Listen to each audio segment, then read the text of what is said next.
Before we get into this video, make sure you hit like, share my videos, subscribe if you haven't subscribed already. Also, make sure that your notifications are on and they're set to all. Now, let's get into this. But first, quick commercial break. Friends, we're facing more threats than ever before. When our leaders warn of global food shortages, even here in the U.S., it is time to act. Go to preparewithkevinscorner.com and get you your long-term emergency food storage from My Patriot Supply while you still can. See, we don't know when more empty store shelves might hit. So now is the best time to act. My Patriot Supply is by far the #1 preparedness company to rely on, with millions of satisfied customers this past year. Act quickly and save $150 on a vital 3-month emergency food kit. This kit provides breakfast, lunch, dinner, drinks, and snacks, totaling over 2,000 calories a day. Every family in America should have at least 1 to 3 months supply of food per person. And now you can. Go to preparewithkevinscorner.com and save $150 on your 3-month food kit. That is preparewithkevinscorner.com. Your order ships quickly and arrives in unmarked boxes for your privacy. Don't wait any longer. Go to preparewithkevinscorner.com. Now let's get back to this video. What's going on, America? Kevin from Kevin's Corner, where I try to make sense out of nonsense. And did y'all see that? That random, I guess, low-level employee that was wearing that Easter Bunny costume decided that they're going to take matters into their own hand, walk over to the president while he was doing whatever the president chooses to do as being the leader of the free world. And the Easter Bunny, who I'm sure wasn't Jill, sure wasn't Kamala, or someone that was hired just to make sure that Joe goes where he's supposed to go, do what he's supposed to do, say what he's supposed to say, or not say what he isn't supposed to say. I'm sure that that person didn't just decide, you know what, even though I've been hired to just play the role of the Easter Bunny, and I shouldn't by any means be going up to interrupt the president while he's talking, telling him what he needs to do and where he needs to go, but I'm just going to decide to go over and do it anyway. Okay, I'm sure that low-level Easter Bunny impersonator would never do something like that. So my question is, who's in that Easter Bunny suit? But first, let's check in with the leader of the free world, who now appears to be taking orders from a giant bunny. What? Quite a bold Easter Bunny right there. Why isn't Secret Service tackling that Easter Bunny? Who's in that suit? Where do I go? Oh, the Easter Bunny, Mr. President. I got some questions. I got questions about this.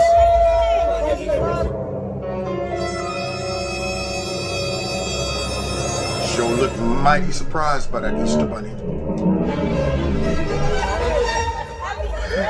Was Kamala Harris in the bunny suit, or perhaps Barack Obama? Why is the US president taking directions from a bunny? But at least the bunny was there, unlike Joe's imaginary friend whose hand he tried to shake last week after he delivered a speech in North Carolina. Now wait just a minute. She got a good point. I'm thinking to myself, if you're supposed to be the president and you off doing whatever you're doing, no one in an Easter Bunny costume should be walking up to you and grabbing you and saying, hey, let's go. Secret Service should have tackled the Easter Bunny. But for some reason, that Easter Bunny had the boldness and the confidence to go over and guide Joe where he's supposed to go. That whole exchange right there makes me concerned. I'm wondering, is the Easter Bunny the president? Is that Easter Bunny running our country? Because from what it looks like that person in that Easter Bunny costume, their whole job, or should I say their real job, is to watch Joe, to make sure that Joe goes where he's supposed to go, which is a problem because as the president, you shouldn't need the Easter Bunny to take you where you need to go and tell you what to do. Okay, we saw the kids. Thanks, Easter Bunny. So now people from Australia is questioning why our president is taking orders from the Easter Bunny, and so am I, which brings us to some other things we've observed about Joe. All the people who voted for him, I wonder, as they see these things, are they embarrassed? Do they feel like they might have wasted their vote? Do they feel like they might have got duped into voting for a man who obviously isn't running the country when he does stuff like what she just mentioned, which is shake hands with no one?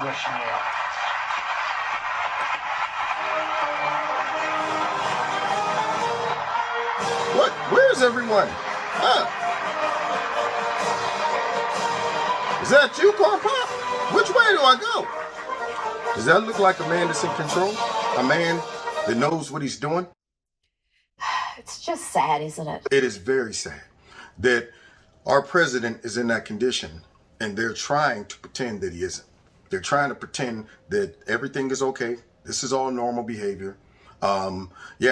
We have a first lady who spends way more time with the president and tells him what to do and guides him way more than what any other first lady has done, unless her job is to protect him from himself, which that would mean that something's going on with Joe. So we're going to try to get to the bottom of this. So here they are on the balcony with the Easter Bunny and Bunette. Let's see what happens here.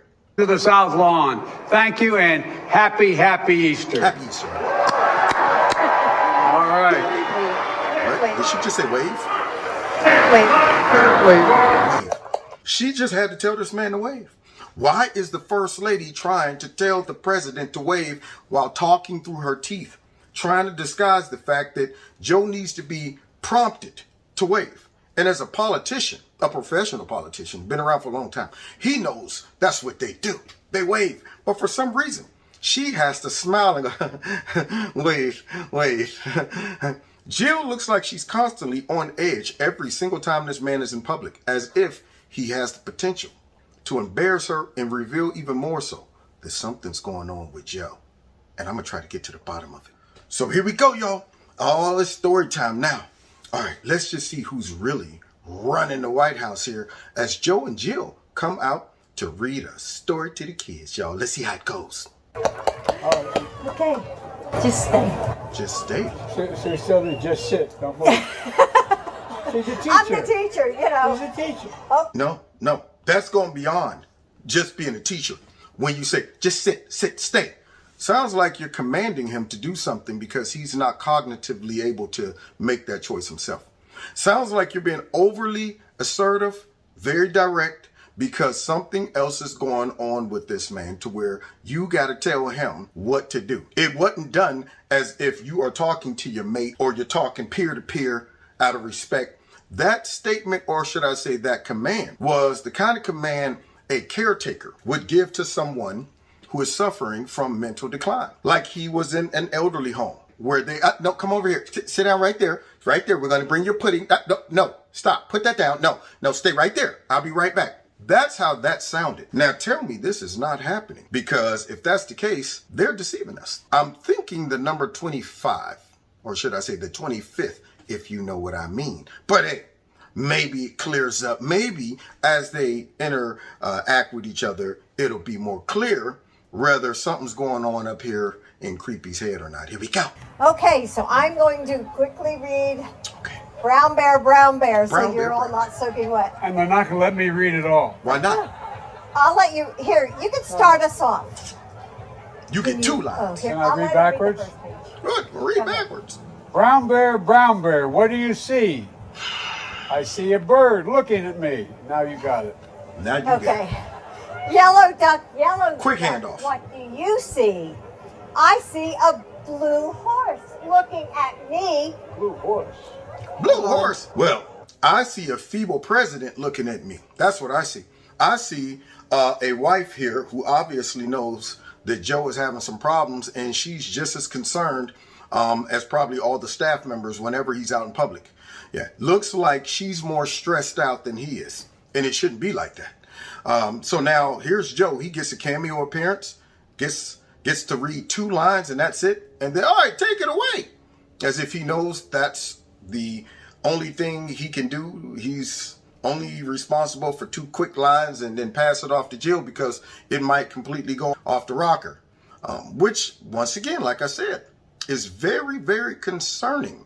Now, for all of those who confidently went in and voted for Biden, or who still believes that this man is able to continue running our country and there's nothing going on with him cognitively, we better go ahead and maybe go back to some oldies but goldies, and maybe as we see some old clips, we might be able to find little hints of his mental decline way before he was put into the White House. I'll lead an effective strategy to mobilize true international effort to pressure. Barack and I think it's a right for people to have Vatican care. Yeah. Those are two of my favorite hits from the past, y'all. Some of the oldies but goldies. Vatican care and True International Impression. That right there was a telltale sign that something was going on, but for some reason it was overlooked by the fake news and by those who voted for him. Now, I mean, I'm not going to all the way blame the people that voted for him, because it's obvious that a lot of these things that we all knew were happening, they never got a chance to see because, you know, we had the fake news blocking for this man. But here's an updated clip just so you can see how lost Joe is. He's somewhere supposed to be talking about something, and let's just observe his body language. And you tell me if this is the body language of a man who is confident, who is able to think off the top of his head, who knows about his subject matter, who is not a president that needs to stick to a script based on the fact that his staff knows he's not able to handle questions. Yeah, so let's see how Joe handles this. Discuss with the allies today about Ukraine. New Hampshire. Really? We're going to talk about New Hampshire. I understand. All right. Now look at this. Anyway.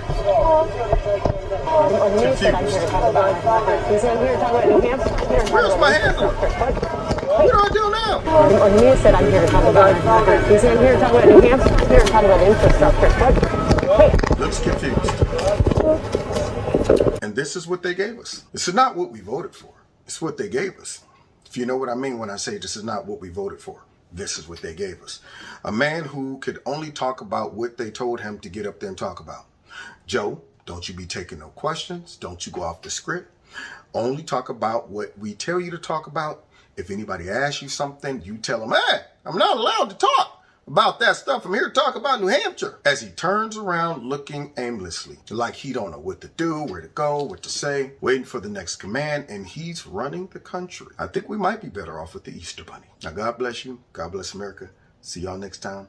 Kevin's Corner. Take care. God bless you. God bless America. Don't forget to hit that like button. Share my videos. Find me on Facebook, Twitter, Instagram, all those good things. And please check out Extreme Teas, my sponsor. If you like their products, please click on the link below this video. Put Kevin in a promo code. You'll get a 20% discount. If you'd like to donate to Kevin's Corner, feel free. The links are below this video. If you want to be a part of my $2 a month club, also feel free to do that. All it entails is you simply dropping $2 a month into one of those links below the video. Or if you want, you can drop a nice big fat lump sum in there to offset the stuff that we know goes on with big tech. If you haven't subscribed to my channel, please subscribe. Make sure that you are still subscribed. And finally, set your notification button to all, because YouTube is playing games, y'all. Now, God bless you. God bless America. See y'all next time in Kevin's Corner.